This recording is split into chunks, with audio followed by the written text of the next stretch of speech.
கொஞ்சம் பொருள் கொண்டு அவருடைய கடன்களை அடைத்தி தீரும் மட்டும் அந்த உதவி செய்கிறார்.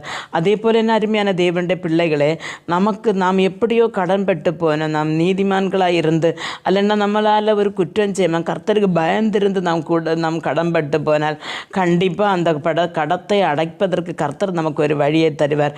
உங்களில் இருக்கிற சிறிய வருமானம், உங்கள்ட்ட இருக்கிற அந்த சின்ன விசுவாசத்தை கொண்டு ஆண்டவர் பெரிய காரியங்களை உங்களுக்கு செய்து கொடுப்பார். அதனால் அருமையான தேவனுடைய பிள்ளைகளை தற்கொலைக்கு நேராக போகவோ முறுமுறுத்து கொண்டு தேவனுடைய சன்னிதானத்தை விட்டு மாறவோ நாம் செய்யாமல் நாம் தேவனுடைய சமூகத்தில் நாம் உறுதியாக இருக்கும் பொழுது தேவன் நமக்கு பெரிய காரியங்களை செய்யக்கூடும். அந்த விதவை ஸ்திரீயின் வீட்டில் இருந்த அந்த ஒரு குடம் எண்ணெய் வைத்து அவருடைய சகல கடத்தையும் தீர்த்து கொடுத்தது போல கர்த்தர் நம்முடைய வாழ்க்கையில் இருக்கிற சிறிய வருமானம் கொண்டு நம்முடைய பெரிய பெரிய கடன்களை அடைத்து நாம் நிம்மதியாக வாழ கர்த்தர் கிருபை செய்வார்.